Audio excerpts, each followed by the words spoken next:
is Coach EJ, the brand. And Coach Aaron, the source. Today's subject, guys, is running track speed training. And the reason why we're going to talk about that today, because I get that question a lot, especially this time of year. And it's usually because I get a lot of football players who are trying to figure out, hey, I got to get faster. What do I do to get faster? So, do I go to a speed trainer? Do I run, track? The coach wants me to run track to help my speed. And so I just kind of want to give some clarification on that.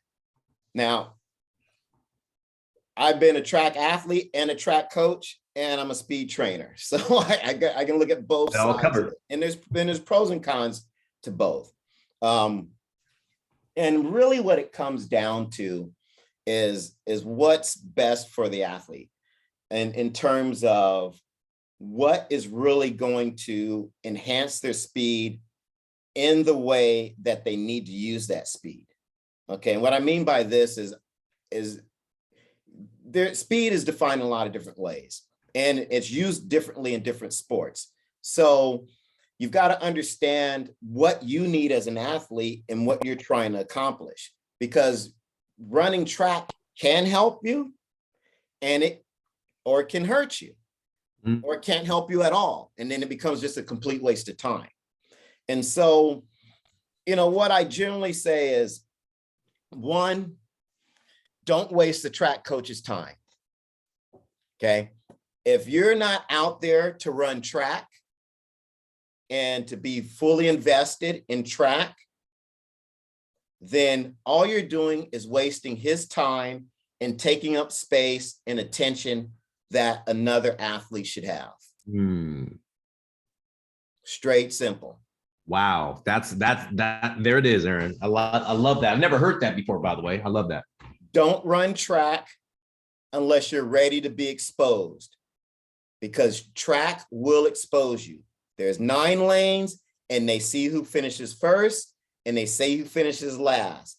So if you're one of those people who are on the fence and they don't want to put it out there, don't run track.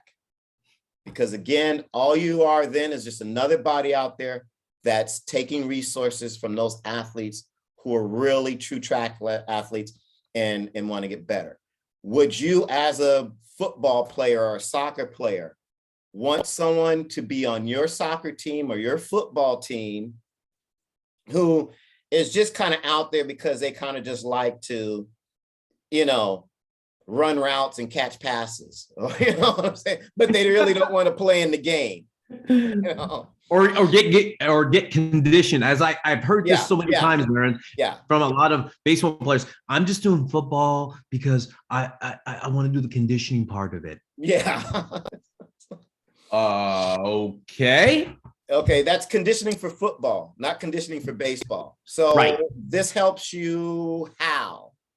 Right. And you burn 3 hours at a football practice, doing 2 hours of football, 1 hour of conditioning. And why don't you just do 1 hour of baseball conditioning on your own someplace else? Absolutely. And then get additional 2 hours in of baseball. But anyway, back to the whole running track speed training. That's probably the first thing. Another thing, again, like I said, is defining your speed. And if you're someone who really just needs short burst explosiveness, track isn't necessarily going to help you as much, because with track and field, your acceleration patterns are a lot longer. You got to remember, the shortest race in track and field is 100 meters. Okay. Well, most field and court sports, unless you have just, there's those periods of time, obviously, where you have a breakaway with the ball and that sort of thing. Right. But most of your field and court sports, you're only talking about a 10-yard radius in terms of your ability. Most of it's acceleration, your ability to accelerate. And then maybe you have those intermediate runs where it's 30 yards. But if you think about your sport, how often are you running full speed that far? Most field and court sports also ask for start and stop, change of direction. So again, Track and field is linear. It's boom, gun goes off, straight to the finish line. You don't do any bobbing and weaving. You don't do any cutting. You don't do any, slowing down and speeding up. So you've got to understand that there are different types of speed. They're trained different ways, and they're going to help you in different ways. So I say look at it from that standpoint. And then lastly, also understand that if you're going to run track, make sure there's a good speed coach out there, because just being in on the track team and running track workouts doesn't necessarily translate to speed. Okay. Right. And if you're one of those athletes who needs work on your technique, well, you've got to make sure that you've got a good track coach out there who's also teaching good technique.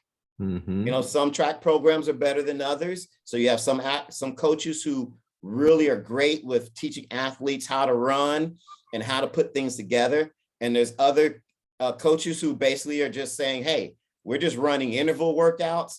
And, it's kind of like survival of the fittest. Those who the workouts help, they help. Those who they don't help, you fall by the wayside. And if you're a football athlete or soccer athlete or something like that, who's trying to get faster, and you're just out there basically running conditioning workouts, well, you're not getting any closer to your goal. So you want to sit back and think and say, hey, what are the pros and cons? Who's out there doing the coaching? What's their, pedigree? Are the kids getting faster? Are they teaching the kids how to get faster? Because that's your thing. You're not a fast kid just going to run track. You're a football player who's trying to get faster, or you're a soccer athlete who's trying to get faster, or you're a baseball athlete who's trying to get faster. So that means a key component of the track program needs to be development, not just competition or not just conditioning. Right.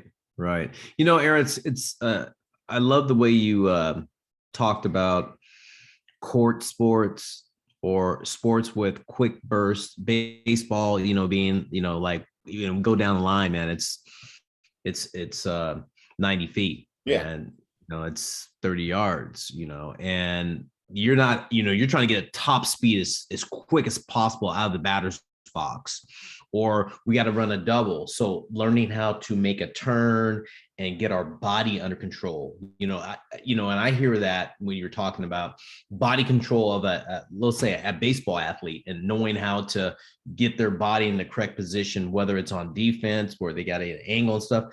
That doesn't really coordinate with track very much a lot of times, the start and stop does, I get that.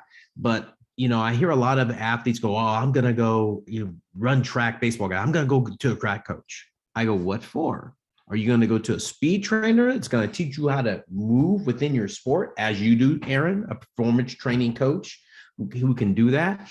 Or are you just going out there and learn how to run fast? Well, I can just run fast because I need to get my 60 time in the combine, EJ, I need to go get that 60 time for that showcase. I go, hey, dude, at the end of the day, they're going to have to see you playing the game. And that 60 time is going to be right out the window, my friend. It's going to be like, hey, we get a good 60 time, but that player does not accelerate or can't get to balls.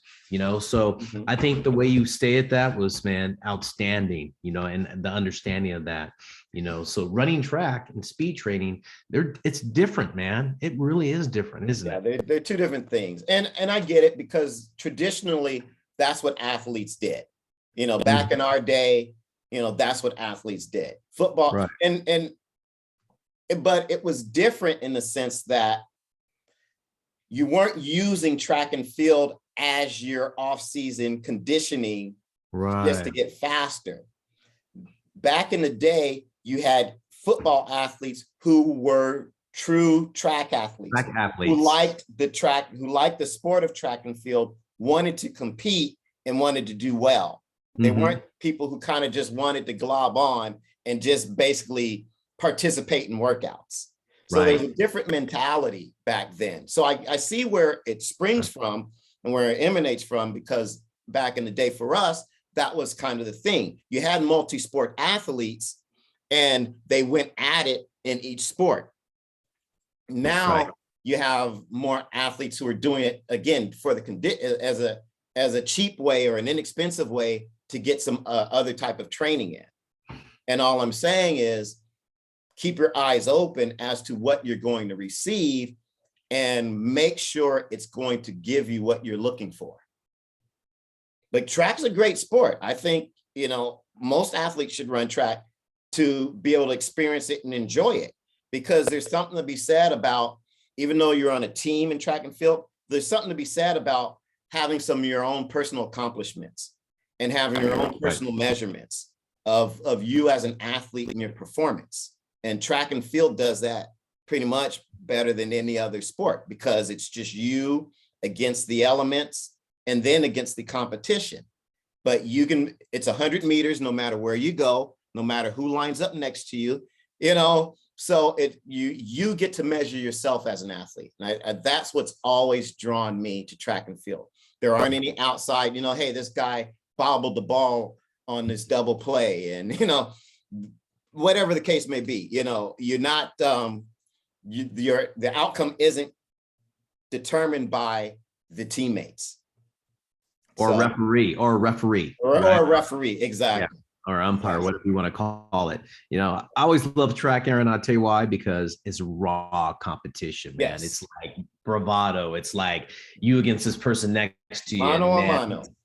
Yeah, I love that. So, man, that's why I enjoy it. That's why I always enjoy it on television, just to see the swag, the attitude that you have to compete. I love it because a raw thing of competition, which I think is missing in a lot of sports these days. Competition. Yeah, other than you know, martial arts and boxing and, you know, combat sports, it's the closest thing to a street fight. Exactly. Well said. Have that in you, then you'll love it. Love it. Well, we're gonna sign out today. This is Eric Johnson, the brand. Coach Aaron, the source. We'll see you.